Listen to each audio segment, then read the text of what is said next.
Thank you, of course, for this fellowship, which has been amazing. I've learned so much, I've done so much, I've made hundreds of drawings, and there's, like hours and hours of dancing and all kinds of things I never even knew I had in me as a creative practice. So, and also because of the fellowship, I was able to have both official Brain Trust members and advisors at each one of the scales I'm going to give examples of throughout the talk. So at the scale of the one to self, or the mind and body, at the partner scale, and at the group scale. And that was really beautiful, and all of these people informed my thinking. And then these are kind of the texts I was reading a lot, but these are the ones in particular that also informed the work. So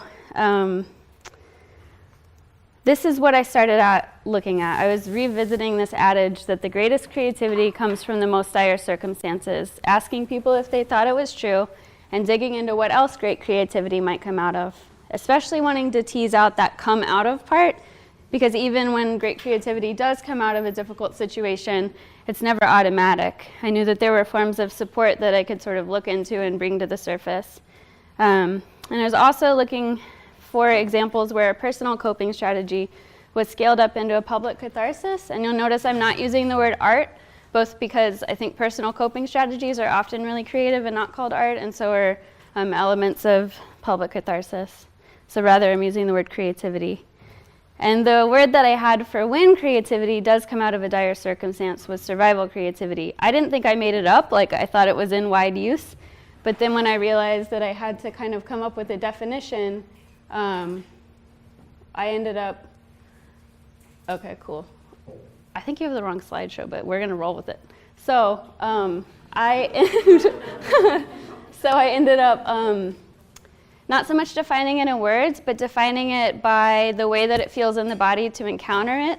So things like kind of air in a tight space, or a loosening even of the brain wrinkles from some gestures that it can always be caught doing, like rearticulating ossified joints, inserting an alternative into that which it amends, and performing freedom and autonomy even within a carceral state. I've highlighted the ones that I have examples for in the talk. And then also the toolkit that it keeps returning to. And one of the nice things about sort of defining this by what it feels like, the moves it's making, and the tools it uses, is that this can also switch scales.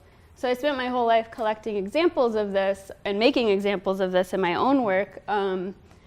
And then I also have a lot of examples from the Houston scale and from the urban scale, because before this, most of my work is about people's capacity to reimagine their space. And then also on a much larger scale, like mass culture, like Beyonce's Formation, detourning like military drill team choreography. And then also one that all of you know very well, Project Row Houses, which was, of course, doing this thing of making a way out of no way, not just in these houses that were unkempt on a blighted block, and turning that into something that's rhythmically remade, not just with care, but with art installations, but also a model of affordable housing in a city with a crisis of that, and also a way of supporting young mothers. And of course, even now, with the Emancipation Economic Development Council remaking the process of gentrification. There's Bianca. And I wrote a 2-part article on Offsite about this, specifically of examples of artists in Third Ward doing this example, this survival creativity maneuver. So that is something that you can read as well. And then there's even larger examples, like in talking with Rick. Hey, Rick, what's a good example of like great creativity coming out of a dire circumstance? And he's like, Carrie, that's just the entire African American experience in the United States. And I was like, oh yeah, of course, right. And he also said, but that comes out of thing is misleading, because it was obviously coming out of a very rich, dense, and ongoing cultural history that was just imperceptible to the people saying that it was somehow magic. So again, I'm looking in these concentric contexts, and I thought that I was trying to find this really earnest through line of going from a personal coping strategy to a shared ritual at the partner level, and then to a public catharsis again, because I was really fed up with social practice as a white art missionary project directed at people of color who've had their own forms of culture denied or displaced. And I thought narrowing my search to this would help me find it, but I actually just needed to look in the other direction. One obvious thing is that people with stakes in changing the way of the world and not just their own world often do this on their own just as a way of growing. And it was only the white capital-centric habit of disappearing sources, support, and struggle that made it hard to trace, especially in a contemporary professionalized art sphere, where the celebrity of the artist relies on deliberately hiding all the how-to, or how our creativity may have derived as a way to navigate life experiences, because all people have that form of creativity. It makes artists less special if that's not platformed. So in other fields like behavioral neuroscience and somatic movement practices, which I talk about, it's actually really easy to find people who've worked with or around their own injury and gone on to share it as a mode of self-healing. So at the outset of my fellowship, I did research a lot of trauma studies, affect theory, visionary and self-taught artists, art therapy, psychotherapists using creative methods, cultural criticism, and contemporary theories of creativity. But I wanted more than just comments on the process from the outside. With my history organizing charge, and like Houston has a labor history, I know that it's really important that the voices of the primary producers are included. And in this case, I started with what I had access to, which was artists. And first with myself. So in the middle is a substructure timeline, and it's a research tool for plotting what creativity might come out of. And I made a how-to video also for the design studio for social interventions so people could try it on their own practice, and also convened 6 artists to do it with their process as well. But the basic process is putting a horizon line, and all of your public-facing creative output goes above it, and then underneath the horizon line, not just directly tracing back, like already assuming what it comes out of, but laying in things like relationships, ongoing forms of support, life events, and all sort of things, and then looking to see if there's a rhythm. And I'm showing here the first iteration I made, and then the second one I'm working on now after working with other people on it, because the two things added are this third dimension and also the element of movement, which is basically the whole arc of my research. So I also visited Roberto Tejanos' class at U of H, and I also, can you go back one? Whoever that one is. Yeah, thanks. But I was also aware that I'm asking this question, great creativity coming out of dire circumstances, which dovetails with questions of whether innovation comes out of necessity or abundance, productivity out of support or grit, progress out of bootstraps or mutual aid. In Houston, Texas, which I always say is a sculpture built by the artist neoliberal capitalism that prides itself as a DIY rescue wildcat or cowboy astronaut. So it's a very specific context for asking this question. And I had the opportunity to go ask it in kind of an opposite context, which is Tarun EFA's series in New York about how states of debility are potentially resistant to capitalism's temporal bullying. And at this point, I'm able to kind of like plot the different responses on the spectrum of support and suffering. On the support side, it's a lot about environment, being so surrounded and saturated by great beauty and inspiration that it's just kind of what you breathe in and breathe out. On the suffering side, it's a lot about imagination, being forced to make a new way, a movement of last resort, as in having a hole in the ceiling, but no money and no material, which is Bijou. But there's also this weird and wide middle where people would be talking about their own process and it would cancel out. It would be like a little bit of pleasure and then some pain, or like some support and then it's taken away, and it was kind of more of a dance or a rhythm or a fight. So I started metabolizing the data as a poem and a drawing, printing the responses and rearranging them. And kind of a meta thing that happened with having the fellowship is that my personal origin of creativity had always come out of this very much on like the way out of no way side. But I was again having all this time, for the first time maybe since I was a kid, studio time, and really a feeling of support. And Ryan, Sixto, and Carol as my sounding board, and just this capacity to really find out like what does it look like when creativity doesn't have to come out of being under the gun, but what happens when it starts coming out of pleasure, et cetera. And it's addictive, so I'm gonna have to keep figuring out how to pull that off. And it's clear now at this point that great creativity comes out of all sorts of things, but when it comes out of dire circumstances, the interesting question is still how. zooming in on the axis between making up when reality is untenable and making real to the point where it becomes a new reality.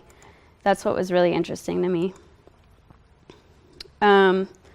And I was at a crossroads on the question of method because I wanted to do a large sound survey, but it turned out that what I would need to use for dire circumstances was standard quality of life metrics, and I wasn't sure about that because it seems so subjective and not commensurate between individuals.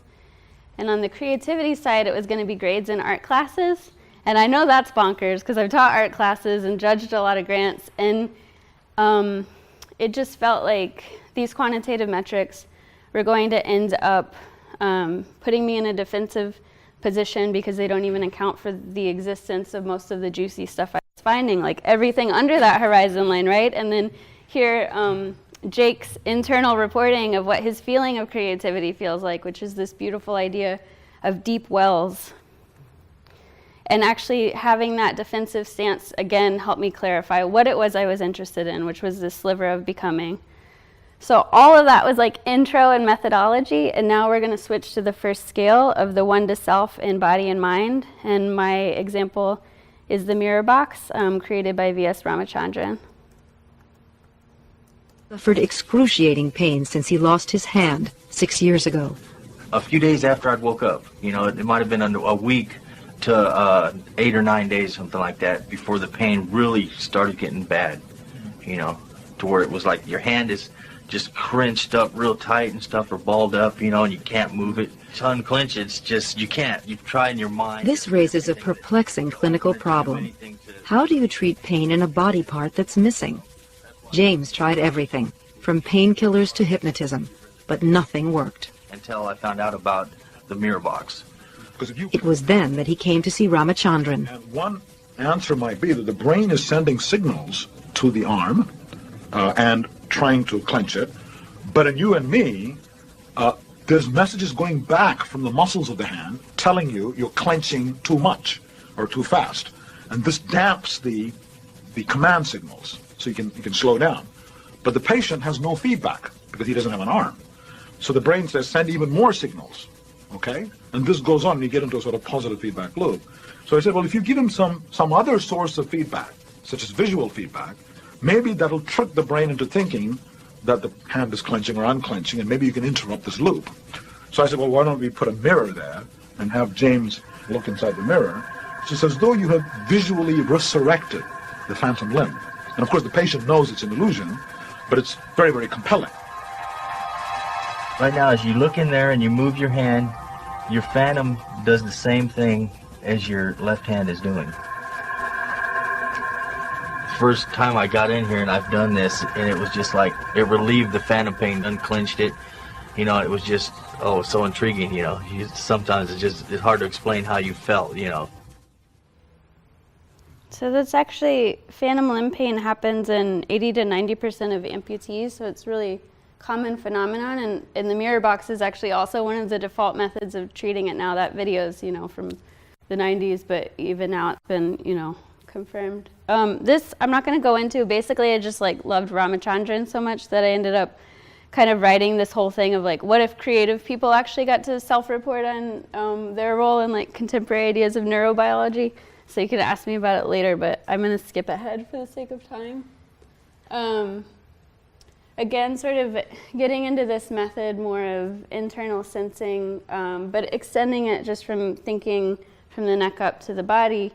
I was able to go to the Queer Tango Salon in London, and there I heard Lisa Blackman revisit this other famous adage, I think therefore I am, by Descartes, who was actually disabled and came up with this theory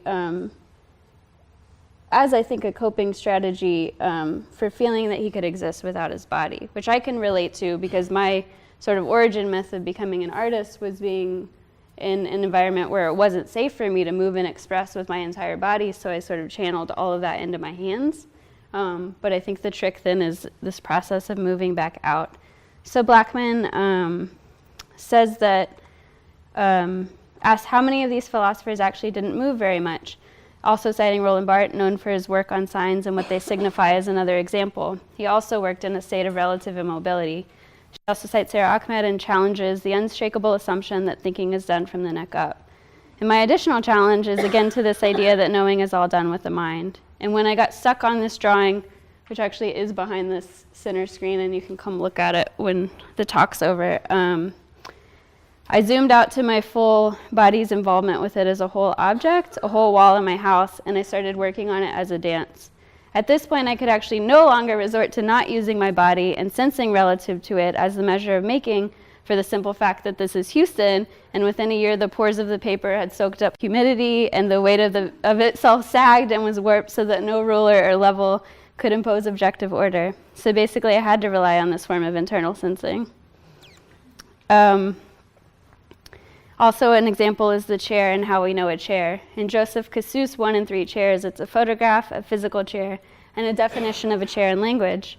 But what about the body's interaction with the chair? Even now, as maybe for the first time this evening, your chairs are coming into focus as actually there. This kind of taken for granted support structure, relieving your body weight so that you can think about the ideas of this talk or whatever else you're occupied with besides holding up your spine and looking for a place of rest and relief. And what about the knowledge of the one who built the chair, who produced the intervention between us being tired and us being otherwise occupied? Elaine Scarry writes, "The shape of the chair is not the shape of the skeleton, the shape of the body weight, nor even the shape of pain perceived, but the shape of pain perceived wished gone." This is jumping a little bit, and I don't want to cram a lot of Harvey in here because I haven't metabolized it yet, but I think it's important to the overall I went to work art. for the VA, and then the very first person I saw was a Vietnam veteran who had terrible nightmares, and I knew a little bit how to treat it, so I gave him some medicines to make the nightmares go away. And 2 weeks later he came back and I said, so how do the medicines work? And he said, I did not take your medicines because I realized I need to have my nightmares because I need to be a living memorial to my friends who died in Vietnam. And that statement was the opening of my fascination about how people become living testimonials for things that no longer exist, but they need to hold it in their hearts and minds and bodies and brains. Else I read is you were reflecting on Hurricane Hugo, and hurricanes in general were natural disasters. This phenomenon we see of people helping each other, of getting out there and helping each other. And you also look at that and see that it's not just that people are helping each other, they're moving their bodies. Again, there's this physical involvement as kind of as an antidote to the helplessness of the situation, which is so manifest. People talk a lot about stress hormones and how stress hormones are sort of the source of all evil.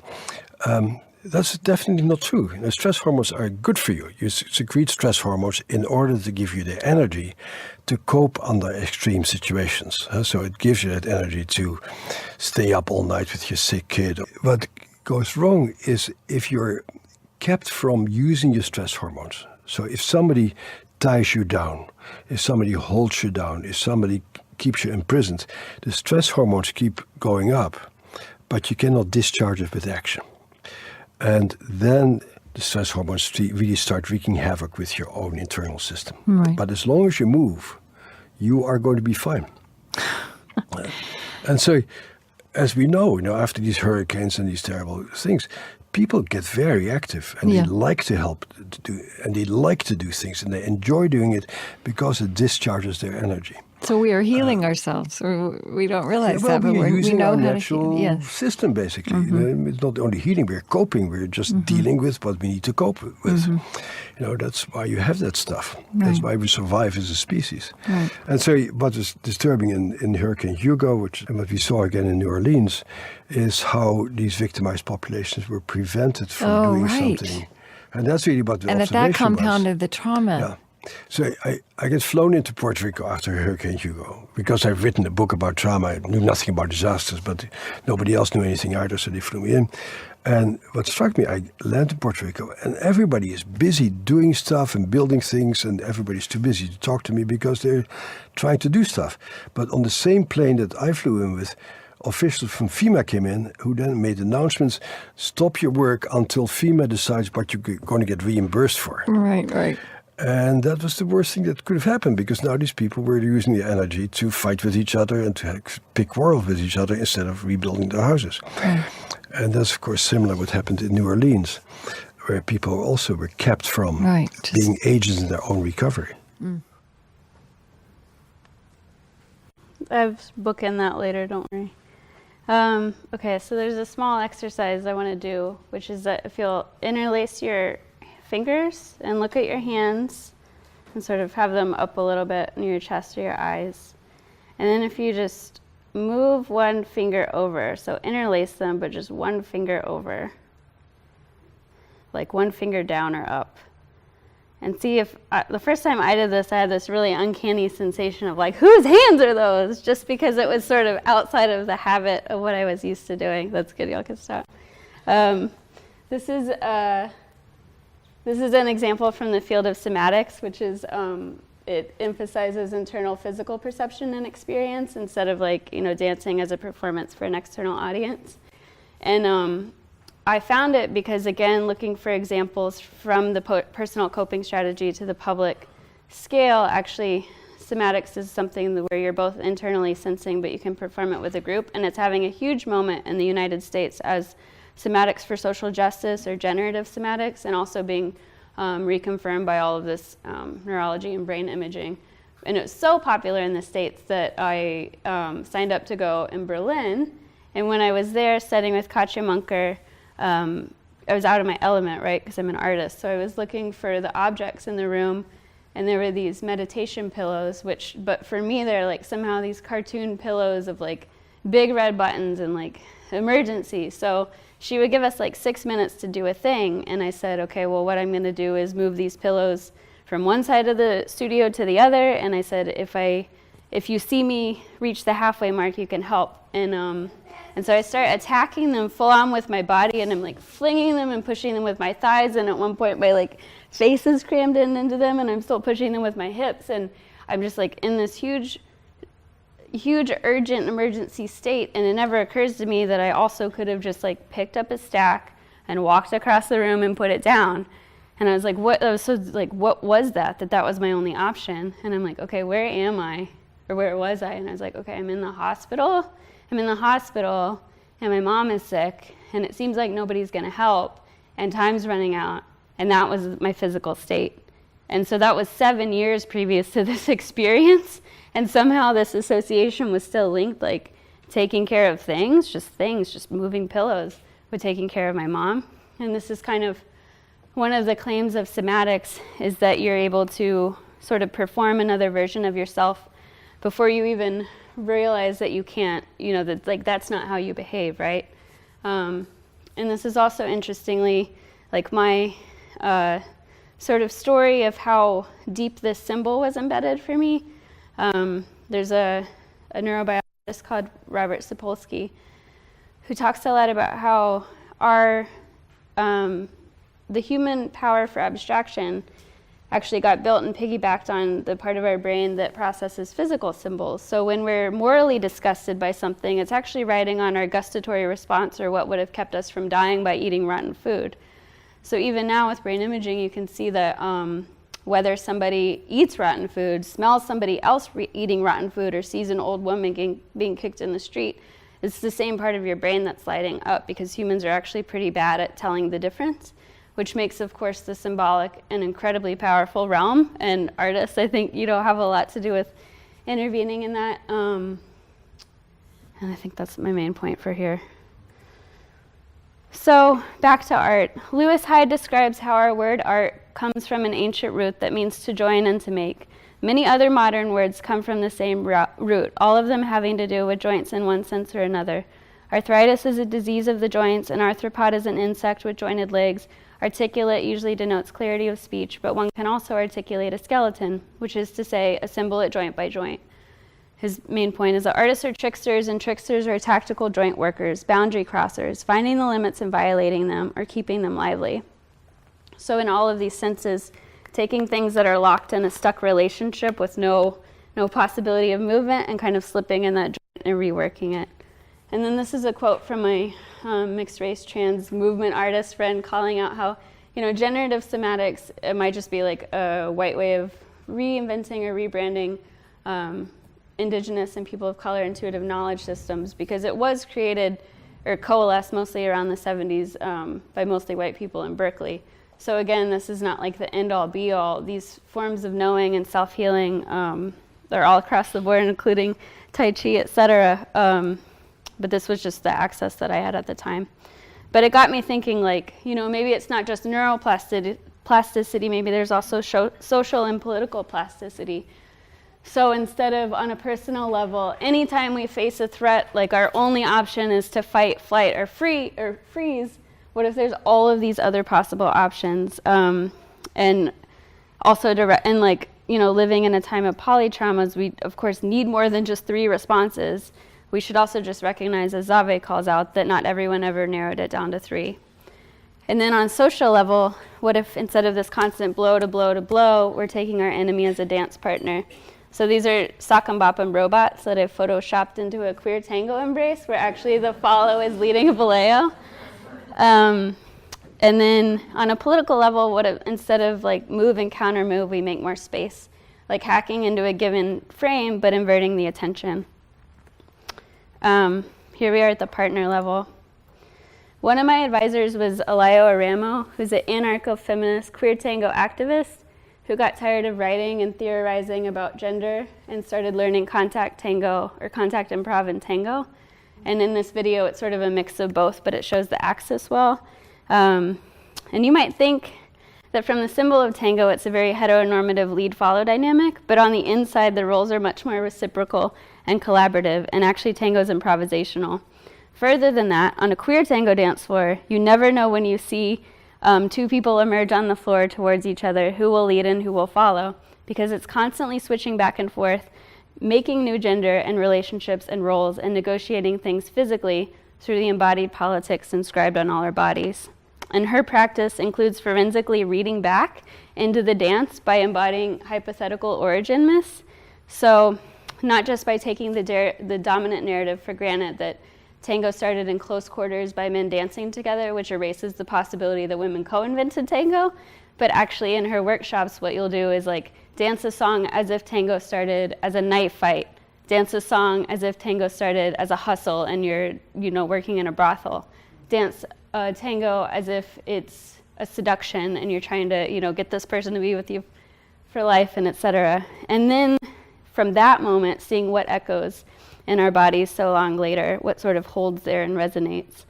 And I asked her, like, why is tango still popular? Because it's like 150 years later, whereas salsa was just invented in the 70s. And she says that despite all the gentrification done to the dance, it's because of the huge energy shared in the axis of the 2 dancers' solar plexus and the illusion of fusion with your partner. So I'm thinking of tango as a kind of dancing mirror box, because again, tango is improvisational, so there's no set steps, but what there is the axis across which you mirror your partner's movements. And if we think about what's happening in the mirror box on a relational level, it's that the physically present hand becomes empathetic and clinches for the phantom, meeting it in its moment of stuck pain, taking on its position as a surrogate and releasing it. And so they're reconciled in this moment of lending sensing to one another, substantiating their counterpart, sharing an axis, and reconvening in the simultaneous or synced up perception. And here we go up to the sort of more political scale. Another element of that mirror box is surprise, right? So even though James has felt his phantom limb there for years, when he sees it visually and his world, his internal sensing is linked up with the visual output, he even has this moment of surprise, like, oh, it's there. So in these examples of the inflatable cobblestones used throughout Europe, sorry, I can't find it. It's basically that, you know, this element, are introduced, and the police don't have a habit for responding to that. And with no habit for responding to that, a new possibility can emerge.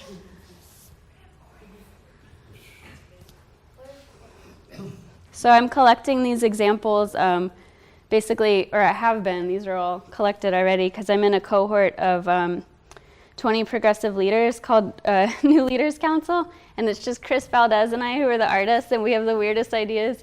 And they keep saying, like, keep them coming. So I keep them coming, and I end up creating this, like, creative tactic toolkit video, which is on YouTube.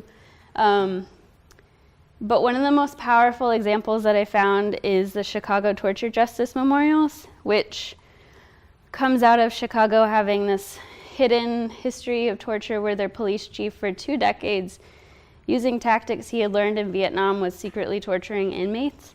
And the city was silent on this. It wasn't a known thing that had happened.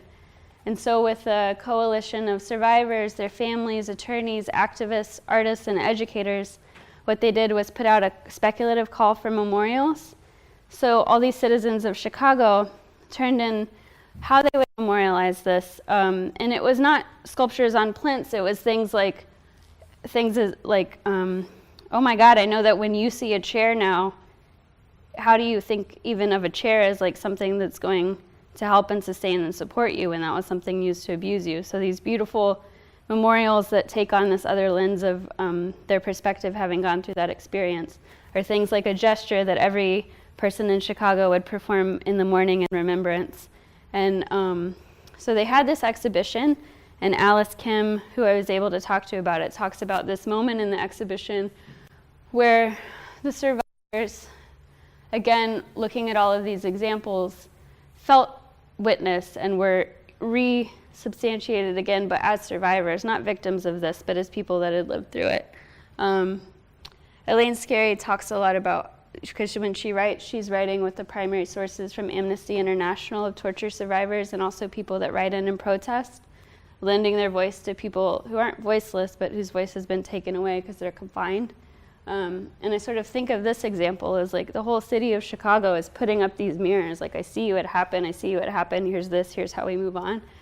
And it actually ended up, they drafted this reparations bill, which was in the art exhibition, but then it actually passed city council, including things like public education about this history in the schools. That's an amazing example. Oh, sorry. So again, on this it's not there denied side, there's lists of so many things that are there. The body, racism, white supremacy, the female orgasm, other subjectivities. We could all list a lot of things. But the mirror box is so compelling because it's a performance of a function not often performed in our society. We have so much more practice with this other side coming up. And artists and activists and whoever still has their empathy intact are left inserting these mirrors, hoping another side might catch a glimpse, a glitch of themselves in it. To scale back down to a personal level, to Van der Kolk saying a person becomes a living memorial to trauma that no one else witnessed, sometimes I think of these sort of empathy havers in this way, absorbing the pain, and it gets clenched in a positive feedback loop because the other substantiated and dominant hand refuses to relate to, have empathy for, mirror, or become a partner with the side that's experienced loss. Instead, blaming the denied side, like clinching it further for its own lack of healing, and in this turning away, ensure that the scream just has to keep on cycling.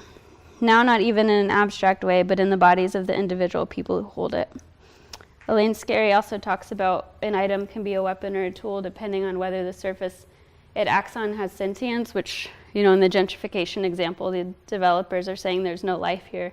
But in this example, these are shields, mirror shields from Standing Rock. A mirror shield, a sliver of surface that reflects so much more than its surface area, that flips the world over. Can you sum up for me, what do you hope to accomplish by this occupation? An American Indian nation comprising of all the tribes, including the Alaskans. Why Alcatraz? Everybody can see it. On one end of the country, you have the Statue of Liberty, and it's just the opposite. You have a true reality of liberty. Do you think you have the legal right to claim the island? And why? Well, you're talking about two different societies now. In my society, or in the Indian society, yes, we do. All right, I have a proclamation I'd like to read you. We, the Native Americans, reclaim this land known as Alcatraz Island in the name of all American Indians by right of discovery. We wish to be fair and honorable in our dealings with the Caucasian inhabitants of this land, and hereby offer the following treaty. We will purchase said Alcatraz Island for $24 in glass beads and red cloth, a precedent set by the white man's purchase of a similar island about 300 years ago. We know that $24 in trade goods for the 16 acres is more than was paid when Manhattan Island was sold, but we know that land values have risen over the years. Our offer of $1.24 per acre is greater than the 47 cents per acre the white man is now paying the California Indians for their land. We will give to the inhabitants of this island a portion of that land for their own, to be held in trust by the American Indian government. For as long as the sun shall rise and the rivers go down to the sea, to be administered by the Bureau of Caucasian Affairs. We will further guide the inhabitants in the proper way of living. We will offer them our religion, our education, our life ways, in order to help them achieve our level of civilization and thus raise them and all their white brothers up from their savage and unhappy state. We offer this treaty in good faith and wish to be fair and honorable in our dealings with all white men. Okay, so in presenting this to me, what do you want me to do with it? Do you have anything in mind? Hold on to it. Okay. React to it. Okay.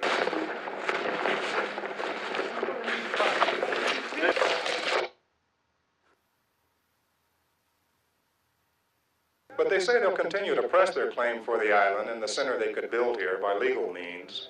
That claim, they say, is a just one and a fair one. Mike Mills for Newswatch on Alcatraz. So these are all examples, again, from this political scale, and a year of hearing from my NLC cohort that they, and from lots of activists, that they wanted more creative ways than just the same approaches. And then on the art side, everybody wanting to plug in with political relevance after the election. So I thought, well, let's bring them together. So we, on the invitation of Diverse Works, as part of the Lines Drawn show that was curated by Xandra Eden and in collaboration with Arts Take Action Houston, I organized this artist activist matchmaking event.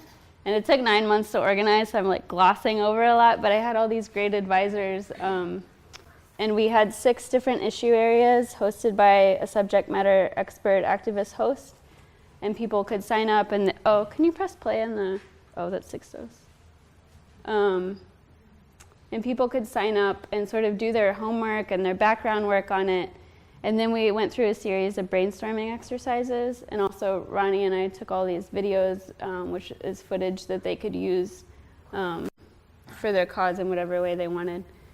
And so through this series of exercises, what we also did, because each of these issues involves violence to the body, and also because the whole point was like to unstick stuck issues, we didn't want us to be stuck in our chairs. So Abhijan Johnson led dance movement therapy-inspired rhythmic group activity, and Makiva McNeil sonically stewarded the event. And this week I've gotten to hear people's feedback and like the ways that they're still working on into the future and the projects they're doing, which is amazing, and I'm still collecting and it's still unfolding. But one really interesting thing that happened from the night of the event was that although these people were in the fight of their lives at the time, like it was a week of DACA, I mean, it was really crunch time, and but the room that night was so full of like laughter, which was really incredible. And then also 3 out of the 6 groups ended up coming with ideas that they shared in the shareback, which were essentially this kind of role switching or forcing a mirror box, for example, with a politician passing legislation that would then have to experience the effects, or switching people's point of view sort of across this way. And then the other thing is that, of course, the work of BLM, HTX, and NBUF, who's doing community-based Harvey relief, was very much about giving every experiencer of the hurricane agency in their own transformation and healing and mucking, which is really powerful. So I'm almost done.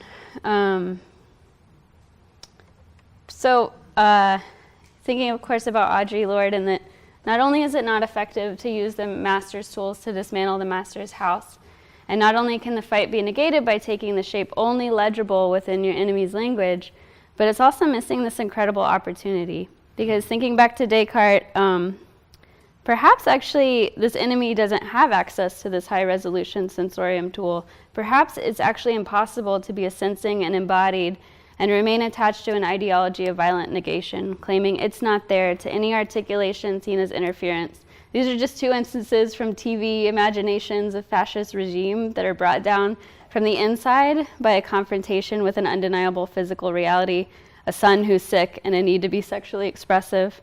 And then after all, there are actual mirror neurons.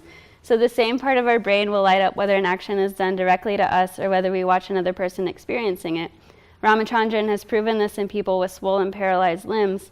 Watching the hand even of another person being massaged can alleviate swelling and activate sensation.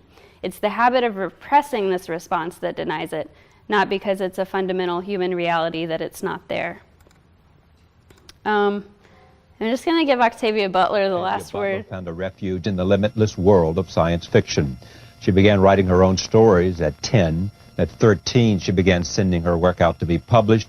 For decades and over a dozen novels later, she has established herself as one of the most respected science fiction writers working today. Her work draws praise and distinction for its exploration of feminist and racial themes. In 1995, she became the recipient of the MacArthur Genius Grant. Her most recent book, Parables of the Talents, is currently nominated for the Nebula Award for Best Novel. Why science fiction? Because there are no closed doors, no walls. I mean, the only rule is if you use science, you should use it accurately. You can look at, examine, play with anything, absolutely anything. Are you surprised that you became a writer? Oh, no. No, I think I had one choice. Well, two choices. I could become a writer or I could die really young. And that Because be there good. wasn't anything else that I wanted. But was it it's so about easy. writing for you?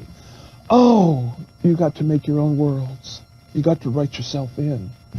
Whether you were a part of the greater society or not, you got to write yourself in.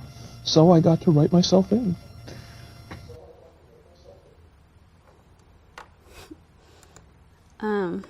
In her series that she writes, she has a character called Anwanyu that can basically scale into her body in high resolution.